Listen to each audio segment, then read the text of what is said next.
E no quinto mistério, nós contemplamos a perda e o encontro do menino Jesus no templo.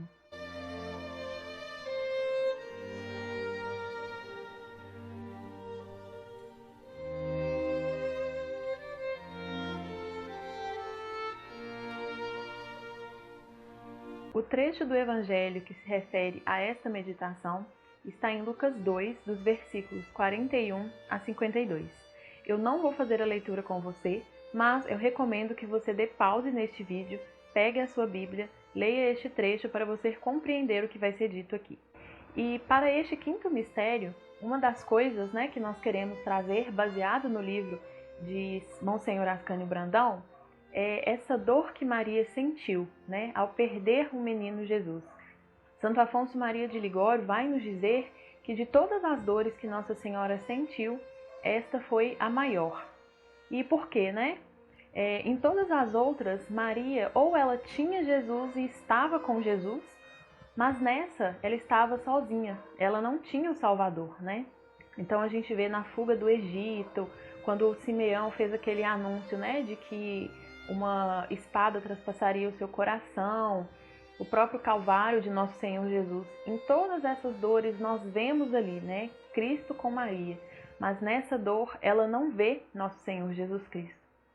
E aí entra no segundo ponto, para nós refletirmos, de que José e Maria, eles sentiram muito receio de que eles tivessem feito algo de errado, que tivesse desagradado Nosso Senhor Jesus Cristo, e por isso Jesus decidiu abandoná-los, Eles realmente ficaram assim, numa aflição, O que nós fizemos de errado que afastou de nós o nosso querido Filho, o Salvador? E Monsenhor nos fala isso justamente para nós refletirmos naqueles momentos em que nós estamos passando pela chamada aridez espiritual. Nós temos um vídeo aqui no canal falando sobre esse assunto. Vou deixar ele nos boxes aqui para que você possa compreender melhor, o que é a aridez espiritual.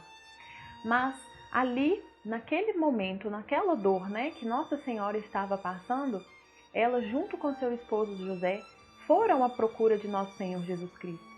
Então fica essa lição para nós, Quando nós nos sentirmos abandonados, como que Deus não me escuta, Deus não percebe que eu estou sofrendo, Todos esses tormentos, dores que eu estou sentindo, nós devemos fazer como Maria fez e ir à procura de Nosso Senhor Jesus Cristo.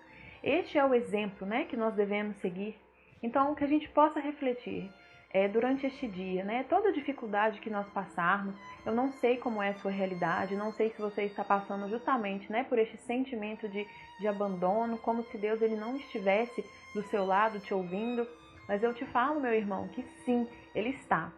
É você que não está percebendo, E muitas das vezes Deus ele se esconde porque Ele deseja ser procurado por nós, Vamos pensar aqui no amor humano. Nós temos aqui um amigo, ou então um companheiro, um namorado, um noivo, um esposo. Nós nos sentimos queridos, queridas, quando as pessoas nos procuram, não é verdade? Quando alguém manda uma mensagem, quando alguém faz uma ligação e fala, olha, eu estava aqui, eu me lembrei de ti, fiquei com saudades, desejei te mandar uma mensagem, te ligar, ouvir sua voz, vim te visitar, alguma coisa nesse sentido. Então imagina, a alegria que Deus sente quando nós o procuramos dessa forma. E infelizmente não é isso que tem acontecido, Nós não temos procurado por Deus. Nós temos deixado Ele de escanteio. A gente só procura quando a situação se torna muito difícil para nós, quando nós estamos com algum problema, quando a gente precisa de alguma graça, estamos precisando de um emprego, a cura de uma doença. Aí sim nós nos lembramos de Deus. Mas quando as coisas, pela nossa visão humana, está tudo bem, Está tudo fluindo aí, correndo bem, a gente não se lembra, a gente não procura a Deus, É muito comum, no momento de angústia, de tristeza, nós procuramos, choramos, nos derramamos mesmo no colo do Senhor, e aí quando Ele vem com a sua graça, com o seu consolo, nos retira dessa situação, a gente não faz uma prece, de ação de graças. Então, como Maria, nós devemos buscar sempre a Nosso Senhor Jesus Cristo.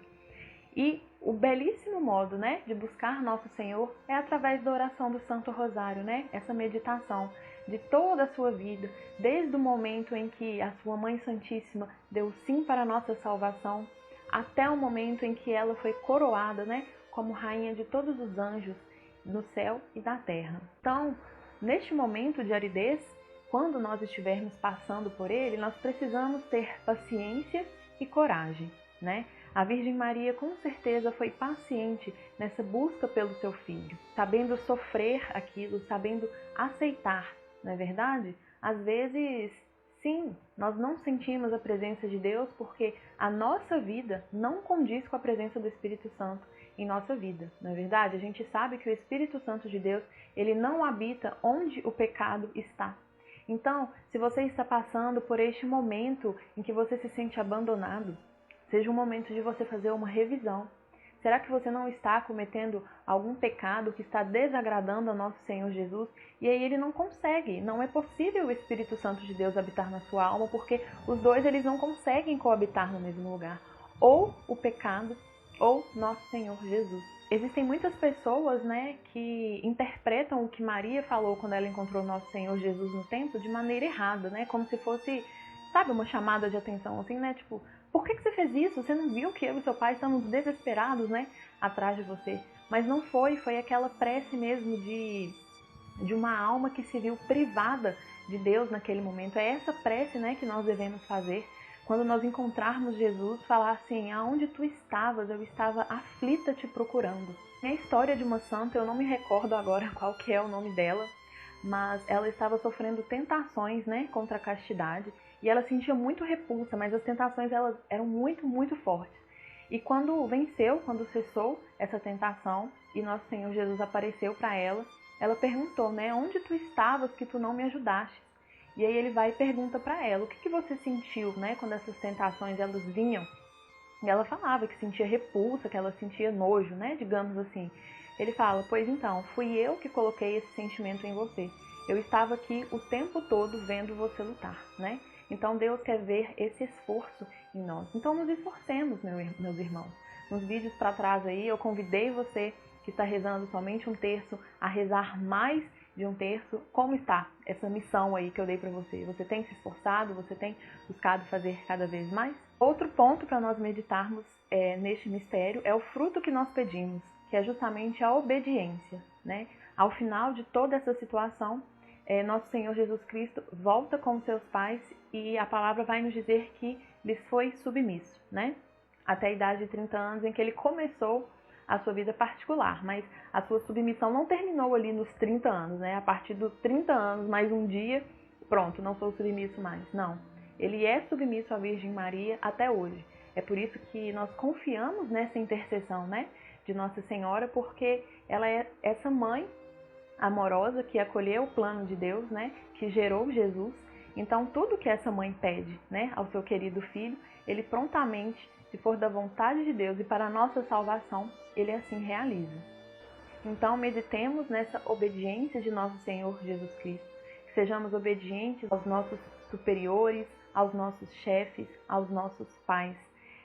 Infelizmente, né, as nossas crianças estão crescendo aí à mercê do mundo, o mundo tem as educado e temos visto cada vez mais crianças desobedientes que não respeitam os limites que os pais impõem, querem sempre ultrapassar, né? São soberbas, se acham donas do próprio nariz, sendo que ainda mais nessa idade, né, não conseguem nem se sustentar. Mas não é por uma questão de sustento, porque mesmo aquele jovem, né, de idade mais avançada, que já tem o seu emprego, se sustenta e não mora com seus pais, ainda assim ele deve obediência e respeito aos seus pais. Então, nos inspiremos em Jesus, que foi obediente à Virgem Maria, e sejamos também obedientes a ela, porque, como a gente já meditou aqui alguns vídeos para trás, né, em um espaço aí de 40 anos, ela apareceu 2 vezes em Lourdes e em Fátima, nos pedindo, rezem o Santo Rosário. E muitas vezes nós temos sido desobedientes, não acolhendo, né, este pedido dessa carinhosa mãe para a nossa salvação. E o exemplo que ele vem nos trazer, eu achei muito interessante, porque conta a história de um médico que ele foi atender um paciente que era um sacerdote, né? Aí ele fez esse atendimento e quando ele estava para sair da casa do sacerdote, ele fez um gesto como que se tivesse esquecido de alguma coisa, né? Ele voltou até o sacerdote e pediu a ele que fizesse uma consulta com ele, né? Porque ele trazia algo ali que ele precisava que fosse analisado por um especialista. E aí ele tirou e era o Santo Terço. E aí ele explicou que todas as vezes, né, que ele vai em direção a um paciente, que ele tem dúvidas sobre o caso daquele paciente, como se realizará, né? Porque é um caso assim muito difícil em que ele não vê respostas na medicina, ele entrega a Deus através da oração do terço. E aí ele fala que ele reza pouco, perto do tanto que ele gostaria, mas que sempre neste caminho, né, para ir para a casa do paciente, ele meditava 2 terços do rosário e Nossa Senhora estava sempre ali o auxiliando. Porém, este terço dele já estava bem gasto, né, já estava bem capenga, então aí ele queria que esse sacerdote realizasse uma cirurgia, né, digamos assim, no terço para restaurar. E aí este sacerdote fala que sim, que vai restaurar e vai devolver a ele como novo.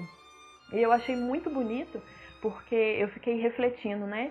2 profissões que assim mexem muito com o ego do ser humano, que é justamente o médico e o juiz, né? O juiz ele está ali para julgar, para dar uma sentença para aquela pessoa que está se apresentando ali de algum crime que cometeu, né?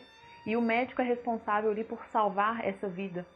Então são 2 profissões, né, que se a pessoa ela não tiver virtudes, ela realmente vai se achar maior do que Deus, né? Eu decido quem vai preso, quem vai solto. Eu decido quem vive e quem morre. E esse médico aí, nesse ato de humildade, ele demonstrou, e ele até falou, né, com o sacerdote, que ele rezava porque ele entregava todas as situações dos pacientes dele ao único que poderia realizar curas e milagres que ele não era capaz de fazer aquilo, não é verdade? Então fica aí um exemplo também de humildade desse médico para nós meditarmos aí durante este dia. Que Deus, em sua infinita bondade, nos abençoe e nos guarde. Tudo para a maior honra e glória de nosso Deus. Amém.